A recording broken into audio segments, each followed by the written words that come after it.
reka anongere guha ikaze ukomeje gukurikira Davis Entertainment muri aka kanya. Reka ankubwire ngo komeza ugire ibihe byiza aho waba udukurikiye uherereye hose, haba mu Rwanda cyangwa se hanze yarwo. Nk'uko bisanzwe rero turagarutse n'amakuru yacu, n'amakuru y'imyidagaduro tugenda tubagezaho gatanu kuri gatanu kugira ngo tumenye n'iki gikomeje kuvugwa muri iyi si y'imyidagaduro. Muri aka kanya rero haba nkuzaniye amakuru menshi cyane, n'amakuru rero agezweho mu myidagaduro ya hano mu Rwanda ndetse no hanze yaho. Muri aya makuru rero reka nzakubwire ko Israel Mbonyi yagizwe brand ambassador wa gahunda Enough ya World Vision. Uyu muhanzi rero mu ndirimbo zo kuramya no guhimbaza Imana, Mbonyi cyambo Israel wamamaye nka Israel Mbonyi akaba yagizwe brand ambassador wa gahunda Enough ya World Vision. Iyi rero ikaba igamije kurandura imirire mibi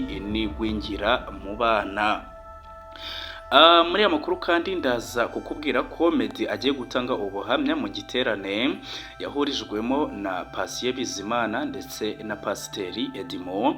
Aba bahanzi rero b'indirimbo zo kuramya no guhimbaza Imana ngabo Medali Jobert wamamaye nka Meddy ndetse na Patient Bizimana bategerejwe mu giterane bazaririmbamo cyiswe Arizona One Worship Concert, kizabera rero muri leta ya Arizona mu rwego rwo gufasha abanyarwanda n'abandi batuye muri kiriya gihugu gushima Imana ibyiza yabakoreye. Muri aya makuru kandi ndaza no kubwira ko Oda Paccy yateguje alubumu ya nyuma.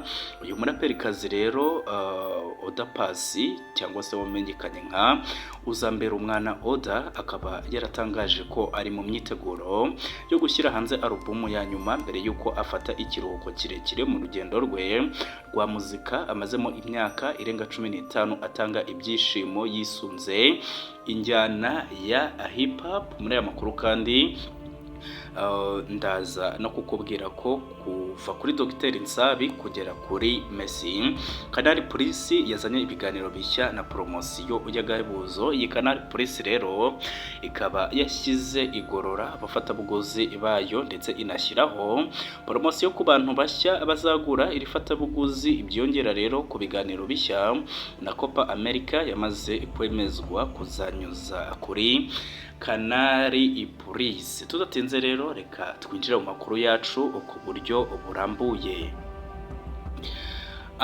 Israel Mbonyi akaba yamaze kugirwa brand ambassador wa gahunda ya Enough ya World Vision. Uyu muhanzi rero mu ndirimbo zo kuramya no guhimbaza Imana, Mbonyi cyambo Israel wamamaye nka Israel Mbonyi akaba yagizwe brand ambassador wa gahunda Enough World Vision.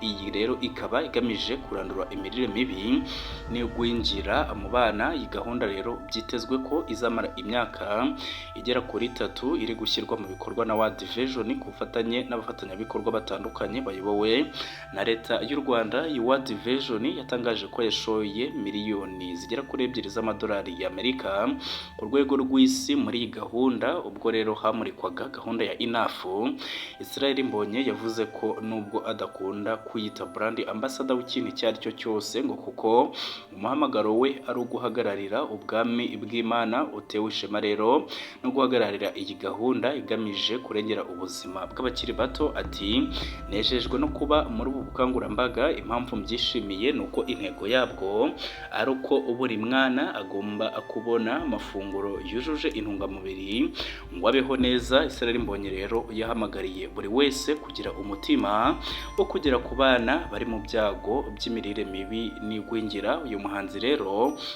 wishimiye gukorana na World Vision yahishuye ko bafitanye isano kuko yahuye n'umuntu wakoraga muri uyu muryango wamugiriye neza. Reka adukomereze kuri Meddy hagiye gutanga ubuhamya mu giterane yahurijwemo na Patient Bizimana ndetse na Pastor Edimo.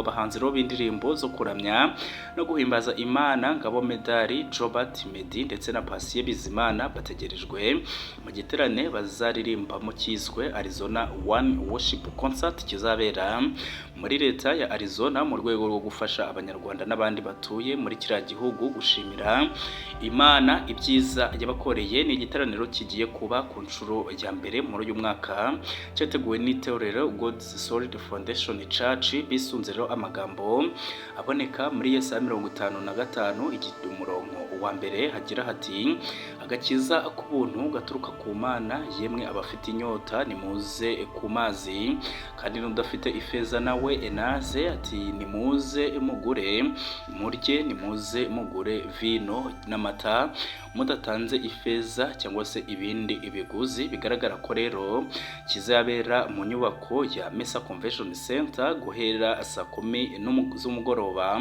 Mu bahanzi batangajwe bazafasha abakirisitu kwegerana n'Imana harimo Meddy, Patient Bizimana, Tumaine Byinshi, Leo Boza, Bonke, Esther Keza, Jafeti, Chrisie ndetse na Jimmy. Iyi nyubako rero ya Mesa Convention Center yakira abantu bari hagati y'ibihumbi 2500 n'igihumbi 500 kandi ifite imbuga yakira ibinyabiziga birenga 500. Uyu pasiteri rero Dani Nkotanyi niwe wateguye kandi niwe uzayobora iki giterane. Ni mu gihe rero Pasiteri Edimo Kivuye na Dr Emmanuel Musiga bazagaburira ijambo ry'Imana abazaba bitabiriye. Pastor Dani rero Nkotanyi yabwiye Davis Entertainment ko iki giterane bagiteguye bafatanyije n'andi matorero atandukanye abarizwa muri leta ya Arizona.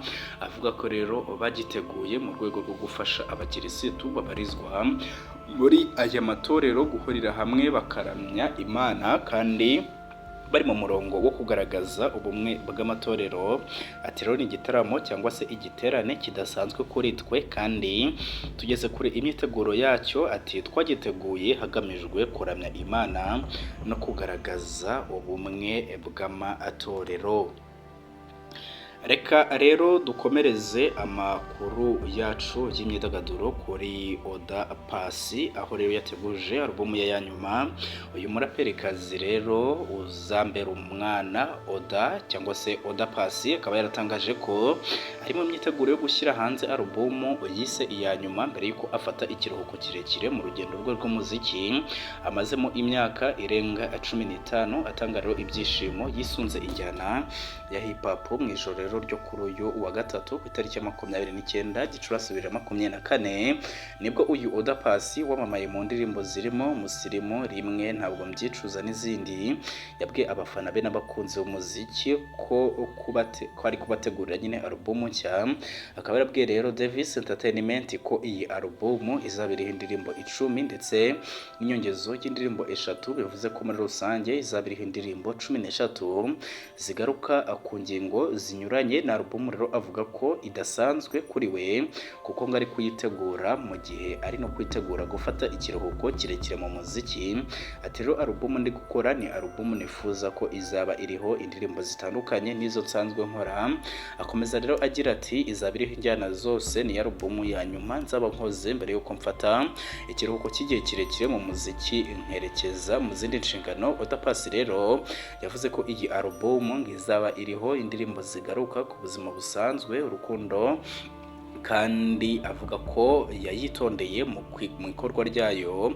Na album rero turi kwitondera ngo hamaze gukorwaho indirimbo nyinshi kandi hazaba hariho style zigiye zitandukanye. Yavuze ko rero iyi album yakozweho n'abaproducer batandukanye cyane cyane abo bagiye bakorana mu bihe bitandukanye ndetse n'abagezweho muri iki gihe. Paccy rero yashimangiye ko nyuma yo gushyira hanze iyi album azafata igihe kirekire mu muziki, ahanini bitewe nuko hari izindi nshingano azajyamo atabangikanya n'umuziki. Uyu Oda Paccy rero akaba yaramenyekanye mu ndirimbo zirimo nka Mbese Nzapfa, Umunsi Umwe, Bumbu, Miss Present, Amaganya, Ninde n'izindi zitandukanye. Muri 2022 Oda Paccy yasoje amasomo ye muri kaminuza y'ubukerarugendo, ikoranabuhanga ndetse n'ubucuruzi UTB. Uyu Oda Paccy rero akaba atangaje ko agiye gushyira hanze album ye ya nyuma yitegura gufata ikiruhuko kirekire mu muziki. Reka amakuru rero twe tubafitiye kuri uyu munsi tuyahinire ahangaha, nkwibutsa ko aribwo bwa mbere udusuye ushobora gukanda